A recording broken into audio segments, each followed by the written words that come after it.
为什么说中国人在熟人面前是一副面孔，在陌生人面前完全是另外一副面孔？为什么说中国人群体的人格还处于巨婴化的阶段？中国人为什么喜欢贵强凌弱？为什么中国社会一管就死，一放就乱？今天我们继续读《中国文化的深层结构》这本书。今天的读书章节中有以上问题的答案。今天读到的是渠道化的做人方式与听话、中国历史的治与乱这两个专题。想听更多的内容，可以订阅我的 YouTube。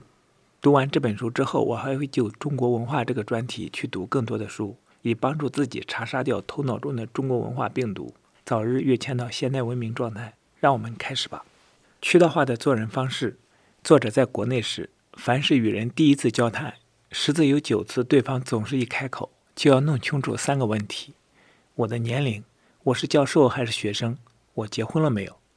在笔者交往过的日本人中，似乎10次有10次都被问同样的3个问题。据国内的一些人来说，这还是因为笔者是外来人，否则的话还会问第4个问题，那就是家庭背景，也就是父母是做什么的。这无疑是长幼有序、尊卑有等的考虑。除此之外，也有我们在上面指出的内外有别的考虑。因此，中国人做人的方式是按照等级与层次进行的。年龄较大的、等级较高的外来的大客人，总是被认为更有头有脸，于是也就必须多给一点面子。中国人人情制约的一个至为重要的媒介就是那张嘴，因此人言可畏是为耻。不过人言可畏是指周围的群众而言的，面对权威时，受制约于人之口则变成了听话。一方说，另一方只有听的份儿，自然表示了一种不平等的二人对应关系。说话的一方也自然是权威，具有掌教化的身份地位，因此受教的一方就只有洗耳恭听而没有开口的份儿。中国人父母教育子女时，也是要对方只是听，不得还嘴。毛泽东认为，镇压反动派的方式也是不许他们乱说乱动，因此所谓专政，就是要被专政对象听话，不准还嘴。一般来说，中国文化历史没有人格平等观念的，因此不同的渠道化的人情、辈分、等级、内外层次，就形成了不同特殊化的制约。在不平等的角色关系中，自然就会连人格也不平等，因此就会成为由上而下的制约关系。传统中国的伦理观念中有3纲的说法，就是君为臣纲，父为子纲，夫为夫纲，所表现的也就是这种由上而下的制约关系。而现在人民政府也要求被统治者做到4个服从：个体服从组织，下级服从上级，局部服从整体，地方服从中央。的确，中国人是不相信自己的，并认为个人必须受到外力的制约，而他的好坏与来自上面的影响尤其具有密切的关系。因此，中国人有上梁不正下梁歪的说法。中国人既然认为接受他治他律是好的，因此就强调乖或者听话是美德。例如，如果一个青年人很循规蹈矩，在行为上从来不敢越雷池半步，就会被认为是受到良好的家庭教育，也就是对父母很乖或听话。至于规与矩，则是画圆与画方形的仪器。因此，一个人规矩的话，就是让外来的力量将它裁缝成跟大家一样的尺寸。中国人对别人乖或听话的称赞，往往用在很容易被别人管束的人身上，或者在想控制一个人的时候，也用这种称赞来对他做潜移默化的暗示。总而言之，这是一种将成人重新放回依赖的、没有尊严的、以别人为标准的、易于为外力掌控的童年状态的尝试。这种对待人的态度是弥漫于整个文化中的，它贯穿着由家庭、社会到政治以及思想的各个领域中。所谓为圣人之言，就是听话，因为言是从一方的口中说出，又由另一方的耳中听进去的。一个对美国的儿童心理调查显示出，他们在12岁以前是将权威人格化了的，也就是将权威与父母的人身认同。在12岁以后，他们将权威分人格化，并将它与抽象的机构与职位等同。然而对中国人来说，权威总是人格化的，因此对中国人发生深具影响的思想也总不可能是抽象的原理，而必须是具有权威性的具体的人说过的话，例如《论语》、六祖坛经以及毛泽东语录等等。中国人也从来不可能受抽象的法的统治，自古至今实行的都是人治。在传统时代，皇帝被称为君父，地方官则被称为父母官。即使在提倡法治的今日，仍然是将权威人格化的。在中国人的情形中，甚至可以说是权威的人身化。因为当邓小平提倡干部退休时，为了产生效果，遂带头辞去副总理一职。这种以身作则就不可能是法治之责，而这是一种身教。这种将童年期的人格化了的权威从家庭中延伸到社会与政治中去，也可以说是童年状态的无限延长。一个人格还没有发展到完整的人，是必须由别人替他下决定。因此在国内才会出现长官意志，一个人说了算的现象。有些人当领导请假不在时，惶惶如丧家之犬，说工作无法展开，也是这一类倾向的表现。这种倾向不限于国内，即使在美国的华人中也存在。尼采说不能服从自己的就将会被命令，说的一点也不错。治与乱，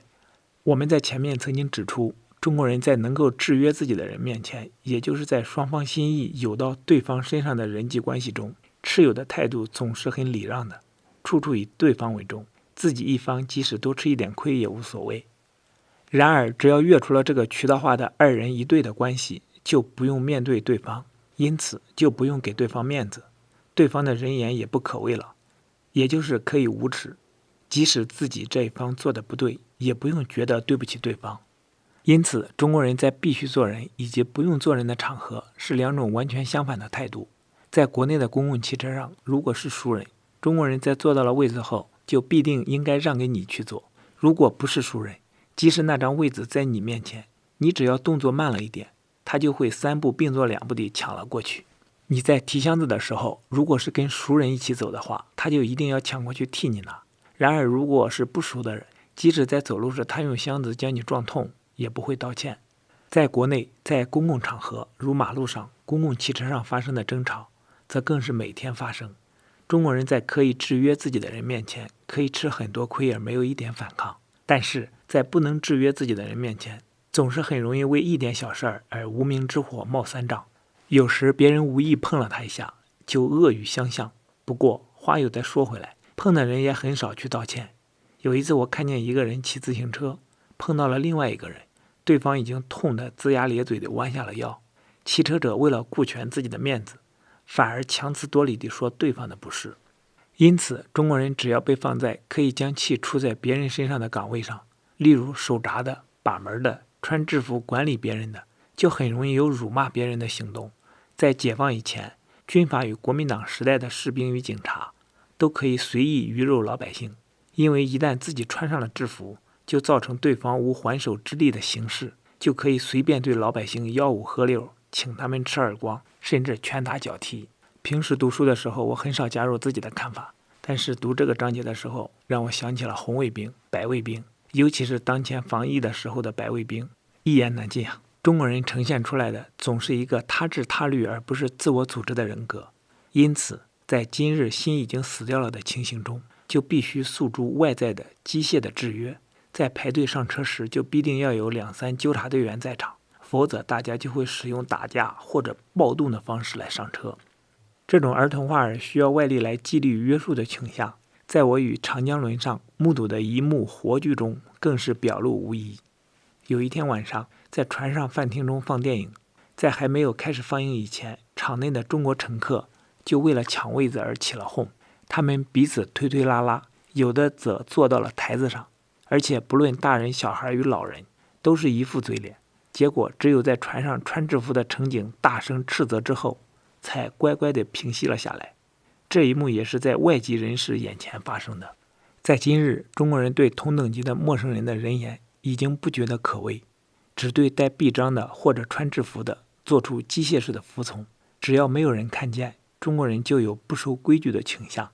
据笔者观察所得，在今日的中国大陆内，阳奉阴违的倾向已经有压倒听话的倾向。然而阳奉阴违也只能被视作是一种顽童的行为，而不能算是人格已经发展到完整阶段的人的行为。中国人的人格组成并没有一种自主的完整性，它一方面是一股未受约束的冲动，另一方面是一套外塑的类型化的，因此也是磨杀个性的做人渠道。作为完整人格的组织原理，一个强大的内省的自我基地在中国人身上，不是还没有萌芽的话，就是还不十分发达。因此，在中国人的人格组成中，就只有治与乱这两种因素。反映在政治中，就变成了天下大治的时候，中国人总是被从上而下的管束，因此总是听话的，对权威是不敢采取对抗态度的。一旦天下大乱，也就是当这种管束崩溃的时候，就一切失去了控制。这就是所谓的一管就死，一放就乱。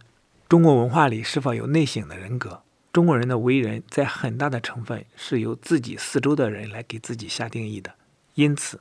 一个坚强的自我基地就难以出现，也很少能够出现。建立在这个基地之上的内省，也就是说自己四周的人，尤其是人情方面，比较倾向于采取一种身不由己的反射态度。中国人相较于西方更具有对他人承担义务的倾向，这种承担义务有一部分是由人我界限不明朗造成的毫不利己专门利人的倾向，有一部分是基于自己对别人的需要，因为中国人在感情上是常常需要和别人在一起的。然而总有一部分是违反自己意愿的，因为他们从小养成承担义务的做人方式，除非撕破面子做人，否则就很难直接拒绝别人。中国人这种做人的态度使他们觉得在文化上优于人情味淡漠的西方人。然而一位路德教背景的挪威留学生却对我说，大家都说中国人是一个很道德的民族，但是据我看来，道德牵涉到一个自我的选择，一种从来也没有出现自我选择的状况并不能算是道德的状况。这种道德观点很典型地表达了基督教的自由意志观念，也就是个人凭借自己的自由意志决定得救与否，他必须在上帝与魔鬼之间做出选择。在得救这一点上，即使是万能的上帝也不能插手。而在中国文化中缺少超越因素，导致社群就是上帝。中国文化是没有超越界的，个人只有钻入世俗的关系中才能成其为人。他如果要做自我提升，也必须透过同样的渠道去进行，也就是用由内而外的内治良知的方式，去将这种世俗关系重新肯定一遍，并使它更臻于完善。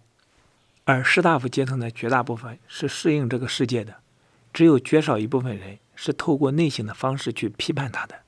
因此，如果我们要回答中国文化中是否有内省式的人格，答案是有的，但是也只是在一个很局限的程度上，而且也只限于极少数有灵性的或者讲究大是大非的人才具有。